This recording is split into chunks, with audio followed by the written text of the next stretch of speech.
Hello बच्चों, कैसे हैं सभी लोग। आई होप सभी लोग ठीक होंगे। तो बिना टाइम वेस्ट किए हुए सीधे हम लोग टॉपिक पर आते हैं बच्चे। इसके पहले वाले वीडियो लेक्चर में हम लोग स्टार्ट किए थे solubility of a solute in a given solvent. तो उसमें भी हम लोगों ने पहला टॉपिक देख रखा है कि what is the definition of solubility, solubility actually है क्या। और नेक्स्ट टॉपिक जो है हम लोग बोले थे इसमें है कि we will start the factors affecting the solubility of a solute in a given solvent. तो हम लोग सॉलिड इन लिक्विड डिस्कस कर रहे हैं तो ऑलरेडी, इसलिए इसको हमने मेंशन कर दिया है solubility of a solid solute in a liquid solvent. और उसमें भी कौन सा टॉपिक है, फैक्टर्स अफेक्टिंग द सॉल्युबिलिटी। तो इस लेक्चर में हम लोग बच्चे फैक्टर्स का स्टडी करेंगे। What are factors which are going to affect the solubility of a solid solute in a given liquid. बच्चे इसमें देखो पहला हेडिंग हमने लगाया है nature of solute and solvent. Nature of solute and solvent, ठीक है। तो पहले दो मेन फैक्टर्स हैं जो कि किसी सॉलिड की सॉल्युबिलिटी को अफेक्ट करने वाले हैं। जो है पहला है nature of solute and solvent and second is the temperature, ठीक है। एक फैक्टर प्रेशर होता है तो वो उसका जो है सॉलिड की सॉल्युबिलिटी पर कोई इंपैक्ट नहीं पड़ता है, तो उसको हम लोग नहीं डिस्कस कर रहे हैं। आगे वाले टॉपिक में इसका डिस्कशन आएगा। तो बच्चों पहले हम लोग बात कर लेते हैं नेचर की, ठीक है। तो nature of solute and solvent बच्चे, if the solute and solvent are of same nature, if the solute and solvent are of same nature then only they are soluble. इसे हम लोग कई एग्जांपल लेके समझ सकते हैं। तो सबसे पहले तो जो है इसको हम लोग जो है थ्योरेटिकली डिस्कस कर लेते हैं, फिर जो है हम लोग इसको एक एक्टिविटी के हेल्प से इसका डिस्कशन करेंगे। सिंपल सा लॉ है like dissolves like, very simple one, like dissolves like. इसका मीनिंग है बच्चे कि सेम नेचर के कंपाउंड, सेम नेचर के सोल्यूट और सॉल्वेंट एक दूसरे में मिक्सेबल होते हैं, सॉल्युबल होते हैं। फॉर एग्जांपल जैसे ionic compounds, ionic solutes, ionic solids are soluble in polar solvent. और इसको जो है जनरल किया जाए तो ये हो जाएगा इनऑर्गेनिक सोल्यूट और inorganic solid is soluble in inorganic solvent, ठीक है। Ionic compound polar solvent, okay. Covalent compound non polar solvent. हालांकि इसके जो है एक्सेप्शंस भी हैं ढेर सारे, तो एक्सेप्शंस को हम लोग जो अलग से डिस्कस कर लेंगे। तो सिंपल सा लॉ है बच्चे लाइक डिसॉल्व्स लाइक, ठीक है। तो नेचर की बात करते हैं तो इसके लिए जनरल रूल ये है कि आयनिक कंपाउंड्स,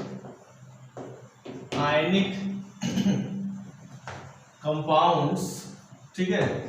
तो हम यहाँ सॉलिड का डिस्कशन करें तो सॉलिड की बात कर लेते हैं। Ionic compounds in polar solvent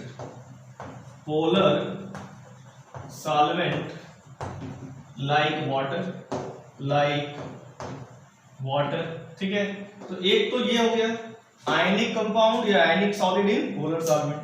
दूसरा बच्चे क्या मिलेगा अपने को, दूसरा मिलेगा कोवलेंट कंपाउंड, कोवलेंट सॉलिड, ठीक है, covalent solid in organic solvent, in organic solvent like alcohol है, ईथर है, ठीक है, ईथर है, बेंजीन है। तो बच्चे एक जनरल रूल अपने पास हो गया, आयनिक कंपाउंड, ठीक है, पोलर सॉल्वेंट, कोवलेंट कंपाउंड या covalent solid non polar solvent, या जिसको ऑर्गेनिक सॉल्वेंट बोलते हैं, ठीक है।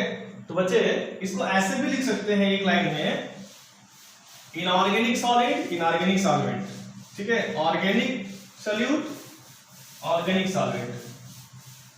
तो इसे और जनरलाइज कर लेते हैं, थोड़ा सा और जनरलाइज कर लेते हैं। इनऑर्गेनिक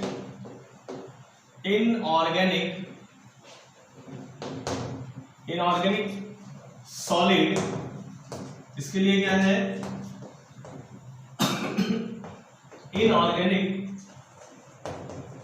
सॉल्वेंट, पहली चीज। दूसरा ऑर्गेनिक सॉलिड, इसके लिए क्या है ऑर्गेनिक सॉल्वेंट, ये बात हो जाएगी। दिस इज इन जनरल, ठीक है बच्चे, इसके लिए ये थंब रूल जो है इन जनरल है, इसके कुछ एक्सेप्शंस भी मिलेंगे, उसको हम लोग डिस्कस करेंगे, ठीक है। या इसी को हम जो है ऐसे कहें लाइक डिसॉल्व्स लाइक, ठीक है, लाइक डिसॉल्व्स लाइक, ठीक है, like dissolves like. Same nature के जो सॉल्यूट एंड सॉल्वेंट वो कैसे होने चाहिए, सेम केमिकल नेचर के होने चाहिए, ठीक है। If they belongs to the same chemical nature, same chemical species हैं एक तरह से, तो वो एक दूसरे में सॉल्युबल होंगे। इसे थोड़ा सा ऐसे भी समझ सकते हैं कि सॉल्यूट और सॉल्वेंट के पार्टिकल या उसके जो मॉलिक्यूल्स है अगर स्ट्रांगली एक दूसरे से इंटरेक्ट करेंगे, ठीक है, और वो तभी स्ट्रांगली एक दूसरे से इंटरेक्ट कर पाएंगे जब उनका केमिकल नेचर जो है वो सिमिलर होना चाहिए, then only they can interact with each other, और वो उसमें डिसॉल्व हो सकता है, ठीक है। और भी एग्जांपल लेते हैं इसको, जो है थोड़ा डेली लाइफ से एग्जांपल लें। जैसे सपोज फिजिक्स का क्लास है, ठीक है, फिजिक्स का क्लास है फिजिक्स का, तो जो उसमें बच्चे हैं मतलब जो पढ़ने वाले हैं वो सभी भी बच्चे किसके होंगे, फिजिक्स के ही होंगे, ठीक है। They are having the knowledge of physics, ठीक है, फिजिक्स का क्लास है, ठीक, and they are having the knowledge of good knowledge of physics.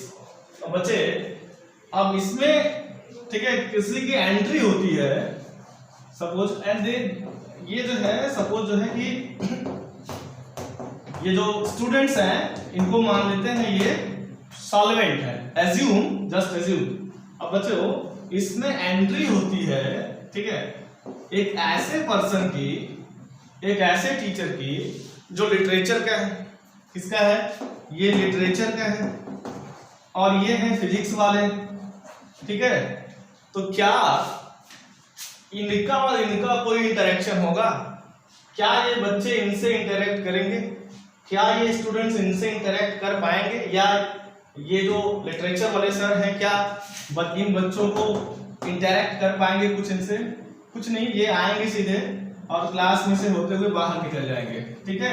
या क्लास में रहेंगे भी तो अलग थलग रहेंगे, क्योंकि न तो इन बच्चों को लिटरेचर का बहुत ज्यादा नॉलेज है और न ही इसको जो है इनको जो है फिजिक्स का बहुत ज्यादा नॉलेज है, तो they will not going to interact with each other, ठीक है।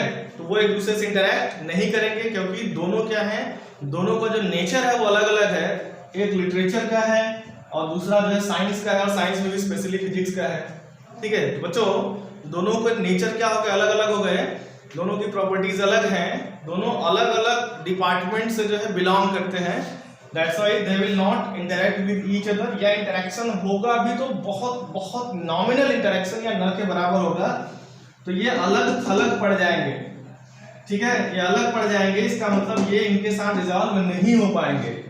It is the same as, जैसे सपोज करो पानी है, वाटर है, वाटर, ठीक है, इसमें हमने मिला दिया ऑयल, इसमें मिला दिया ऑयल, तो आप देखोगे ऑयल का एक सेपरेट लेयर बन जाएगा, ठीक है, क्योंकि ऑयल और वाटर का नेचर जो है एक जैसा नहीं है, दो अलग अलग लेयर बन गए। इसका मतलब कि जो वाटर मॉलिक्यूल है वो ऑयल मॉलिक्यूल के साथ इंटरेक्ट नहीं कर पाता है, उसके बीच कोई इंटरेक्शन नहीं है, इसलिए अलग लेयर बन जाता है, वो मिसिबल नहीं हो पाता है। It is like the same students and physics student and the literature teacher. अब जरा सोचो बच्चों कि ये इसी क्लास में, इसी फिजिक्स वाले क्लास में, this is the class of physics, ठीक है, इसी क्लास में एक कोई फिजिक्स के स्कॉलर आते हैं, कोई फिजिक्स के स्कॉलर आते हैं, ठीक है, आपने मन में एज्यूम कर लो कोई भी एक बहुत बहुत बड़े बड़े फिजिसिस्ट हैं जो है आपके आसपास जो है, तो किसी को भी एज्यूम करो जो है, ठीक है। अब ये फिजिक्स वाले जब सर की एंट्री होती है एंड दे आर आल्सो, ये भी जो है फिजिक्स के और ये भी फिजिक्स के, तो इन बच्चों के अंदर, इन स्टूडेंट्स के अंदर फिजिक्स को लेके जो भी क्यूरियोसिटी होगी, ये सभी बच्चे अपनी क्यूरियोसिटी को जो है शांत करने के लिए इस सर के पास जो है आएंगे, इनसे इंटरेक्ट करेंगे और स्ट्रांगली इंटरेक्ट करेंगे, अच्छा खासा इंटरेक्ट करेंगे। इनसे जो भी नॉलेज का एक्सचेंज होगा वो अच्छा खासा होगा, because both are belonging to the same field, ठीक है। तो इनका इंटरेक्शन बहुत अच्छा होगा। इवन ये होगा कि sir is surrounded by the students, ठीक है, बहुत आसानी से जो है, और काफी देर तक, जब तक वो रहेंगे तब तक इंटरेक्शन होता रहेगा। ऐसा क्यों है? क्योंकि ये सर भी फिजिक्स के, बच्चे भी फिजिक्स के, ठीक है। तो same nature, same field, that's why there is a strong interaction between the sir and students. क्यों ऐसा है? क्योंकि दोनों जो है सेम नेचर के हैं। ऐसे बच्चे हमें जो है अपने सॉल्यूशंस में भी ये देखना है कि जो भी सॉल्यूट और सॉल्वेंट है, वो चाहे ऑर्गेनिक हो चाहे इनऑर्गेनिक हो, ये जो थंब रूल हमने लिखा है वो this is not the necessarily कि ऐसा ही होगा कि इनऑर्गेनिक में कभी कभी ऑर्गेनिक सॉल्यूट भी जो है इनऑर्गेनिक सॉल्वेंट में बहुत अच्छा खासा सॉल्युबल होता है। उसके पीछे रीजन बस खाली यही होता है कि उसका केमिकल नेचर सेम हो जाता है। तो सेम केमिकल नेचर के सॉल्यूट और सॉल्वेंट अगर एक दूसरे में मिलते हैं तो उनकी सॉल्युबिलिटी अच्छी होती है। तो this is the like dissolves like, same chemical nature के। इसको हम लोग जो है एक और एग्जांपल से लेते हैं। बस इतना अपने पास जो है ये जरूर होना चाहिए कि जो सॉल्वेंट मॉलिक्यूल है वो सॉल्यूट मॉलिक्यूल से तभी इंटरेक्ट कर सकता है जब उसका नेचर जो है एक जैसा हो, ठीक है। जैसे अगर कोवेलेंट है, ठीक है, जैसे नॉन पोलर मॉलिक्यूल है तो नॉन पोलर सॉल्वेंट भी हो, ठीक है। और अगर पोलर मॉलिक्यूल है या आयनिक मॉलिक्यूल है तो पोलर सॉल्वेंट हो, तब उनके जो है डाइपोल्स के बीच जो है इंटरेक्शन हो पाता है। अभी इसको एक और एग्जांपल लेके हम लोग सीखने की कोशिश करते हैं, ठीक है। तो इसे मैं इरेज कर दे रहा हूं जो है, और फिर आगे जो है एक और एग्जांपल लेते हैं कि how the like resolves like. हम एक एग्जांपल लेते हैं बच्चे यहाँ पे। Suppose solute is sodium chloride formula is NaCl। और सभी लोग को पता है बच्चे कि सोडियम क्लोराइड क्या है? आयनिक कंपाउंड है, आयनिक कंपाउंड है। अब बच्चे आयनिक कंपाउंड होने के कारण आप जानते हो कि आयनिक कंपाउंड्स जो है they are made up of cations and anions. तो इसमें सोडियम आयन और क्लोराइड आयन ऑलरेडी एग्जिस्ट करता है। सॉलिड फॉर्म में भी जो है सोडियम आयन और क्लोराइड आयन होता है। अब क्या करते हैं बच्चे, दूसरा हमने लिया, दिस इज सॉल्यूट, ठीक है, सॉल्यूट है जो है। तो सॉल्वेंट इज हमने ले लिया वाटर। क्या ले लिया? सॉल्वेंट वाटर ले लिया बच्चे, पानी ले लिया। अब सोडियम क्लोराइड प्लस वाटर, और देखते हैं इसका सॉल्यूशन बन जाता है। कॉमन एक्सपीरियंस की बात है, ये सॉल्यूशन बनता है। पानी में नमक मिलाते हैं तो वो डिसॉल्व हो जाता है। इसका मतलब यह है कि H2O molecules are going to interact with the NaCl, ठीक है। अब how they are going to interact, इसको हम लोग देखते हैं। तो बच्चों कैसे देखो नेचर एक दूसरे को अफेक्ट करता है।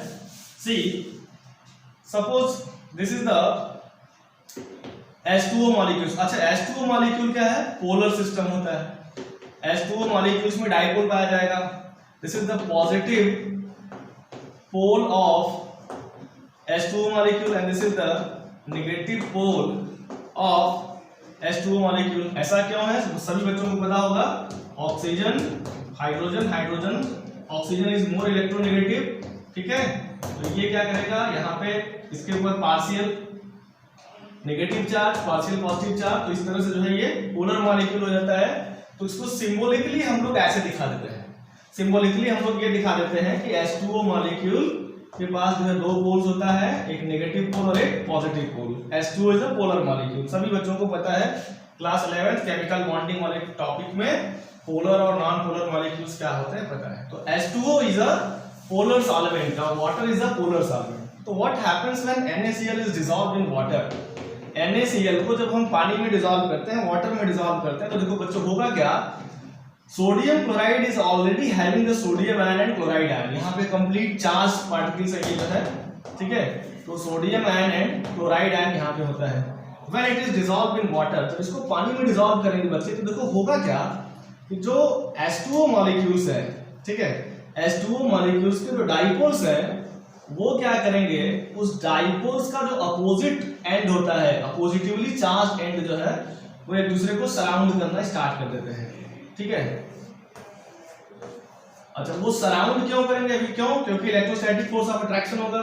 यहाँ पे बच्चे नेगेटिव चार्ज, ठीक है, सोडियम आयन को डाइपोल का नेगेटिव एंड जो है वो सराउंड करेगा, ठीक है, नेगेटिव एंड इसको सराउंड करेगा, this is the negative and, ठीक है, सोडियम आयन को नेगेटिव एंड, इसी तरह से क्लोराइड आयन को इसका पॉजिटिव एंड, ठीक है, सराउंड करता है। अब इससे क्या होगा, देखो this negative pole of H2O molecule, negative pole of H2O molecule imposes a force of attraction on sodium ion, ठीक है, and in the same way the positive pole of the H2O molecule is going to attract the chloride ion towards itself. अब इससे क्या होगा बच्चे, ये ठीक ऐसा लग रहा है कि जैसे इन दोनों आयंस को जो है कई लोग जो है पकड़ के, कई लोग होल्ड करके जो है अपोजिट डायरेक्शन में एक दूसरे को खींच रहे हैं, ठीक है। So they are pulling the NaCl, they are pulling the sodium ion and chloride ion in the opposite direction. That's why the forces which are holding the sodium ion and chloride ions are going to be weak. धीरे धीरे ये कमजोर होता जाएगा और ऐसा एक situation आ जाएगा बच्चे, इतना ज्यादा फोर्स ऑफ अट्रैक्शन हो जाएगा कि सोडियम आयन अलग हो जाएगा और क्लोराइड आयन अलग हो जाएगा। Now they are going to separate it. अब उसके बाद क्या होता है कि ऐसा नहीं कि ये barely naked रहता है, Now it is surrounded by H2O molecules, ठीक है। अब ये H2O molecules के साथ जो है सराउंड कर लिया गया, इस यहाँ पे इसका नेगेटिव पोल और क्लोराइड आयन को इसका पॉजिटिव पोल जो है सराउंड कर लेता है, and this is called as solvation, hydration of the ions. तो whenever an ionic compound is dissolved in water, जब भी किसी आयनिक कंपाउंड को पानी में डिसॉल्व करते हैं, ठीक है, या पोलर मॉलिक्यूल को पानी में डिसॉल्व करते हैं, तो एग्जैक्टली यही प्रोसेस होता है, ठीक है। H2O का पॉजिटिव पोल जो है उस मॉलिक्यूल या सॉल्यूट के नेगेटिव आयन को अपनी तरफ अट्रैक्ट करेगा, और जो इसका नेगेटिव पोल होगा जो है वो पॉजिटिव आयन को अपनी तरफ अट्रैक्ट करेगा और धीरे धीरे जो है वो सॉल्वेट हो जाते हैं। लेकिन जरा आप सोचो कि अगर सोडियम क्लोराइड को हम बेंजीन में डिसॉल्व करें या पेट्रोल में डिसॉल्व करें, देन इज इट पॉसिबल, क्या ऐसा संभव हो सकता है? ऐसा संभव इसलिए नहीं हो सकता बच्चे, क्योंकि जो बेंजीन मॉलिक्यूल है या ऑर्गेनिक सॉल्वेंट होते हैं ज्यादातर जो है वो नॉन पोलर होते हैं। तो जब नॉन पोलर होंगे तो वहां पे कोई चार्ज का सेपरेशन नहीं होगा, चार्ज का सेपरेशन नहीं होगा तो डाइपोल नहीं बनेगा, और डाइपोल नहीं बनेगा तो इस तरह का इंटरेक्शन नहीं हो पाता है। That's why inorganic compounds are generally not soluble in the water और इन द पोलर सॉल्वेंट, और इसी तरह से ionic compounds are soluble in the polar solvent. तो this is the solvation process. अच्छा बच्चों, ये जो जब कोई ion, when an ion is separated and then surrounded by the solvent molecule, तो उसको उसका सॉल्वेशन कहते हैं। And if the solvent is water then this is called as hydration, और हाइड्रेशन के प्रोसेस में एनर्जी लिबरेट होती है, हीट एनर्जी लिबरेट होती है, जिसे कहते हैं हीट ऑफ हाइड्रेशन। क्या कहते हैं? Heat of hydration. इस प्रोसेस में हीट ऑफ हाइड्रेशन लिबरेट होती है, और आयंस को ब्रेक करने के लिए जो एनर्जी की जरूरत होती है, the energy needed to break the ions, उसको कहते हैं लैटिस एंथैल्पी। तो बच्चे, ये जो इनके बीच लगने वाले फोर्सेस ऑफ अट्रैक्शन थे, इलेक्ट्रोस्टैटिक फोर्सेस ऑफ अट्रैक्शन, उसको ब्रेक करने के लिए जितनी एनर्जी लगी उसको बोलते हैं लैटिस एनर्जी। क्या कहते हैं? Lattice energy.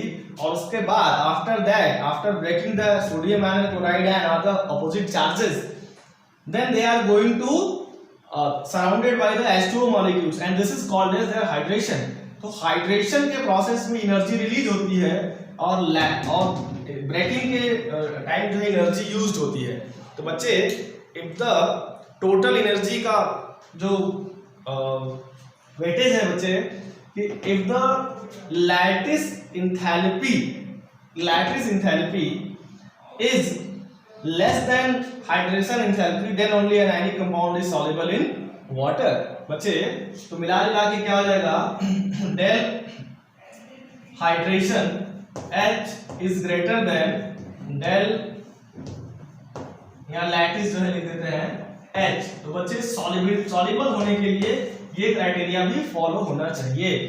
तो हाइड्रेशन एंथैल्पी का वैल्यू क्या होना चाहिए, ज्यादा होना चाहिए। लैटिस एंथैल्पी का वैल्यू क्या होना चाहिए, उससे कम होना चाहिए।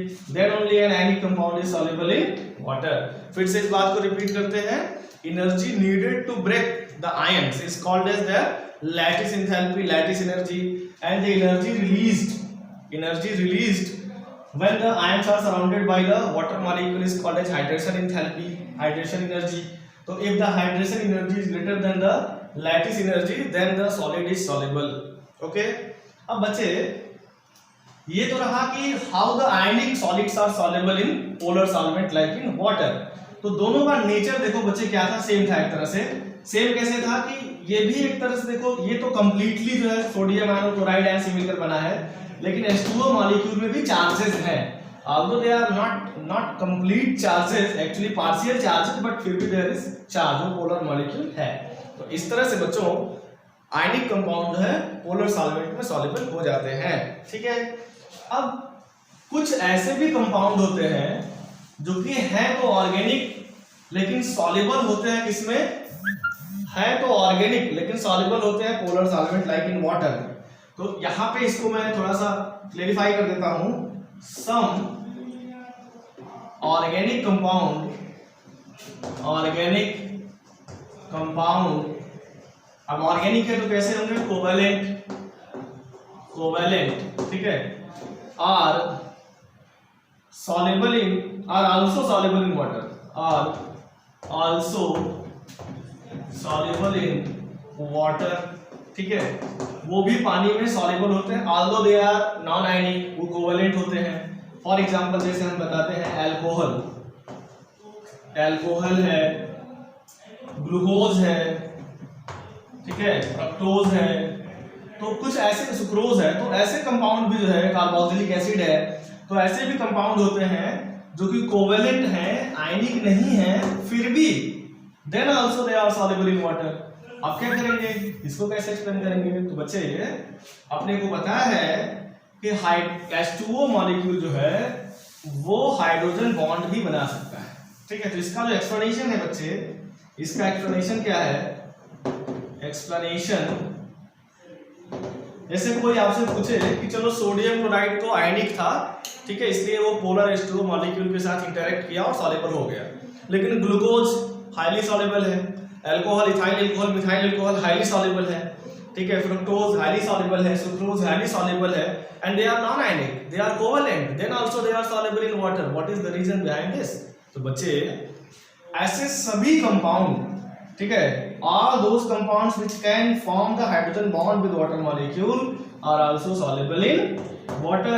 ठीक है, ऐसे सभी मॉलिक्यूल जो वाटर मॉलिक्यूल के साथ हाइड्रोजन बना सकते हैं, ठीक है, तो ये सभी अल्कोहल है, ग्लूकोज है, फ्रक्टोज है, सुक्रोज है, कार्बोक्सिलिक एसिड है, तो they can form the hydrogen bond. अब ये हाइड्रोजन बॉन्ड क्या है, क्लास 11 केमिकल बॉन्डिंग, लास्ट वाला जो टॉपिक है हाइड्रोजन बॉन्डिंग, दो टाइप के, इंटर और इंट्रामॉलिक्यूलर हाइड्रोजन बॉन्डिंग, केवल 3 ही एलिमेंट बनाते हैं, कौन कौन, फ्लोरीन, ऑक्सीजन और नाइट्रोजन। ठीक है, इसको एक बार रिवाइज कर लेना आप लोग। अब इसको एक्सप्लेन कर लेते हैं, how all the compounds which can form hydrogen bonding with water molecules are also soluble in water।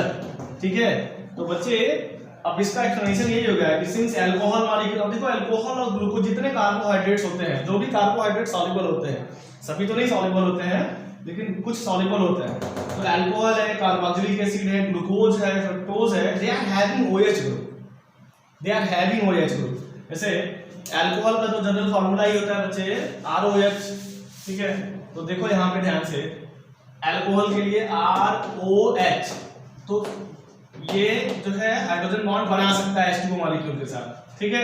इसी तरह से RC डबल बॉन्ड OH, ठीक है, आसानी से बना सकता है, ये भी बना सकता है, ठीक है। ऐसे ही ग्लूकोज जो होता है, ठीक है, ग्लूकोज में जो है ये पॉलीहाइड्रोक्सी कंपाउंड्स होते हैं, इसके पास भी OH ग्रुप होता है, फ्रक्टोज के पास भी OH ग्रुप होता है, तो they can form the hydrogen bond, ठीक है, with H2O molecule, that's why they are soluble. ये H2O मॉलिक्यूल के साथ जो है हाइड्रोजन बॉन्ड बना सकते हैं, बस इसीलिए सॉल्युबल है, although they are non ionic, ठीक है, तो वो हाइड्रोजन बॉन्डिंग के कारण उनकी सॉल्युबिलिटी होती है, ठीक है। तो ये रहा nature of solute and solvent. तो always remember, if the solute and solvent belongs to the same nature, ठीक है, then only they are soluble in each other. अब जैसे कभी कभी बच्चों के दिमाग में ये क्वेश्चन आ जाता है कि अच्छा सर सेम नेचर की बात कर रहे हैं, तो जो ऑर्गेनिक कंपाउंड वाटर में सॉल्युबल है, ठीक है, तो वो कैसे सेम नेचर के हो गए? तो देखो कहाँ सिमिलरिटी है, मैं आपको बता रहा हूँ। Water molecules can form the hydrogen bond with each other, ठीक है। अल्कोहल मॉलिक्यूल्स, ग्लूकोज मॉलिक्यूल्स में OH ग्रुप वगैरह है, तो दे कैन आल्सो फॉर्म, तो there is similarity since both can form the hydrogen bond, that's why they are soluble.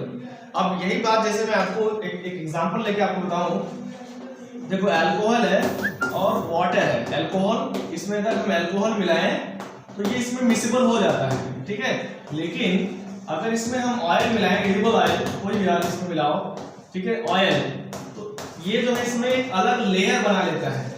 एक अलग layer इसलिए बना लेता है बच्चे, क्योंकि ये जो है पानी के मॉलिक्यूल के साथ, वाटर मॉलिक्यूल के साथ किसी भी तरीके से इंटरेक्ट नहीं कर पाता है, neither it can form the hydrogen bond nor it is आयनिक, तो दोनों में से कोई नहीं है, कोई नेचर जो है मैच नहीं करता, इसलिए ये सॉल्युबल नहीं होता है, ठीक है। तो this is all about nature of solute and solvent. और दूसरा बहुत इंपॉर्टेंट फैक्टर है, दैट इज द टेम्परेचर, ठीक है, टेम्परेचर। टेम्परेचर बहुत आसान है इसको समझना, सीधी सी बात है, बहुत सीधी सी बात है, सिंपल सी बात है, सभी लोग NCERT फॉलो करेंगे। किसी भी सॉल्यूट का सॉल्वेशन प्रोसेस, ठीक है, किसी भी सॉल्यूट का सॉल्वेशन प्रोसेस अगर एक्सोथर्मिक है, तो यहां पे दो कंडीशन बता दे रहा हूं, if this solvation of a solute in a given solvent, in a given solvent is exothermic, ठीक है, अगर वो एक्सोथर्मिक है, if the solvation process of a solute in a given solvent is exothermic, then rise in temperature lowers the solubility,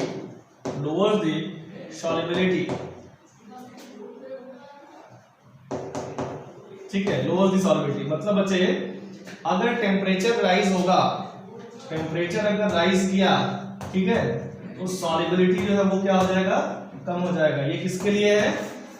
जिसके लिए exothermic है, ठीक है, जिसका सॉल्वेशन प्रोसेस क्या है बच्चे, exothermic, solvation process is exothermic. भाई सिंपल सी बात है कि जो सॉल्वेशन प्रोसेस होता है वो एक डायनेमिक इक्विलिब्रियम होता है, और वो जो है लीच-एटेलियस प्रिंसिपल को फॉलो करेगा। Solvation process is a dynamic equilibrium, go through the NCERT, ठीक है, solvation process is a dynamic equilibrium. तो बच्चे जाहिर सी बात है कि वो लीच-एटेलियस प्रिंसिपल को फॉलो करेगा। According to the Leach-Atelius principle, if in the forward direction the energy is liberated in the form of heat, and if at equilibrium temperature is rises, then equilibrium will shift in such a direction where energy is consumed, तो backward direction में जाएगा और solubility decrease कर जाती है, ठीक है। और if the process is solvation process is endothermic, सीधी सी बात है, तो फिर वहां क्या हो जाएगा, solubility increase कर जाएगी। तो ये तो रहा पहला पॉइंट। दूसरा पॉइंट क्या हो जाएगा बच्चे, if the solvation is endothermic, सीधी सीधी बात, if the solvation process, if the solvation process is endothermic, ठीक है बच्चे। एंडोथर्मिक का मतलब होता है heat energy absorb, heat energy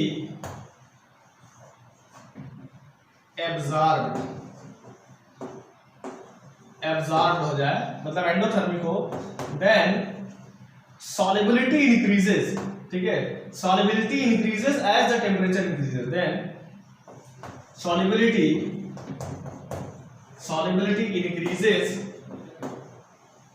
increases as the temperature rises, ठीक है, as the temperature rises, simply जो है ऐसे लिखे, टेम्परेचर अगर राइज करेगा इस केस में, ठीक है, तो सॉल्युबिलिटी भी क्या करेगा, राइज करेगा।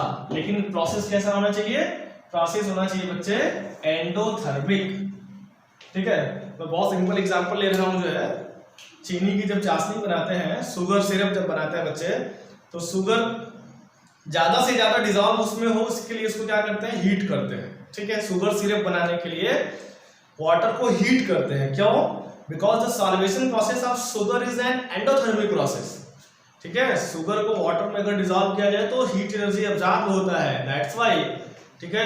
इन कन्फेक्शनरी इंडस्ट्री जो है, जो शुगर को कम से कम पानी में डिसॉल्व करने के लिए इसको हीट करते हैं, तो वो एंडोथर्मिक प्रोसेस होने के कारण सॉल्युबिलिटी बढ़ जाती है। अच्छा, ये तो रहा nature of solute and solvent, and second is the effect of temperature. जहां तक प्रेशर की बात है बच्चों, तो प्रेशर का कोई इफेक्ट नहीं होता है solubility of a solid in a liquid. इसका रीजन ये है बच्चे कि since solids and liquids are generally incompressible, solid and liquids are incompressible होते हैं, means they can not be compressed after applying the pressure. तो जाहिर सी बात है कि अगर वो कंप्रेसिबल नहीं, अच्छा प्रेशर अप्लाई करेंगे तो क्या कंप्रेस होना चाहिए, और ये इनकम्प्रेसिबल है, इसलिए इसके ऊपर इसका कोई इफेक्ट नहीं पड़ता है। तो if someone is asking for the pressure, what is the impact of pressure या effect of pressure on the solubility of solid in a liquid, तो आप क्या कहोगे, almost there is no effect, almost there is no effect on the solubility of a solid in a liquid of the pressure, ठीक है। I hope बच्चों ये आपको बहुत अच्छे से समझ में आया होगा, ठीक है। ये थ्योरेटिकल है सारी चीजें जो है, तो एक बार आप लोग लेक्चर अटेंड करो, दूसरा जो है एक बार एनसीईआरटी उठाओ और पढ़ डालो, आपके दिमाग में जो है ये सेट हो जाएगा और हमेशा के लिए हो जाएगा। दूसरा जो टॉपिक है बच्चे, जो कल वाले इसके पहले वाले लेक्चर में हमने जो बताया था आपको कि इसको हम लोग दो हेड्स में पढ़ेंगे, solubility of a solid in liquid, और दूसरा हम लोग क्या पढ़ेंगे, solubility of a gas in a liquid. तो अगली हेडिंग हम लोग क्या लगाएंगे, solubility of a gas in a liquid. बच्चों आज के क्लास में, अच्छा इसी में हम लोग एक बहुत फेमस लॉ पढ़ेंगे, हेनरीज लॉ, ठीक है। इसी टॉपिक में हम लोग एक बहुत सा बढ़िया सा लॉ पढ़ेंगे, हेनरीज लॉ। तो बच्चे आज के इस वीडियो लेक्चर में, आज के इस क्लास में इतना ही। इसको Henry law and the solubility of a gas in a liquid हम लोग अपने अगले क्लास में अटेंड करेंगे, जो है उसको कंप्लीट करेंगे। और अगर आपको कोई प्रॉब्लम होता है तो आप कमेंट बॉक्स में जाकर कमेंट कर सकते हैं, ठीक है। और अगर कोई प्रॉब्लम होता है तो I will try to give the answer. और रही बात जो है नेक्स्ट टॉपिक की, तो उसको नेक्स्ट वीडियो में जल्द से जल्द इसको कंप्लीट कर दिया जाएगा। और अगर आप हमारे इस चैनल पर नए हैं तो हमारे चैनल को सब्सक्राइब करिए, लाइक करिए, शेयर करिए, ठीक है। और हमसे जुड़े रहिए। तब तक जो है टेक केयर, मिलते हैं बच्चे नेक्स्ट क्लास में। Good bye.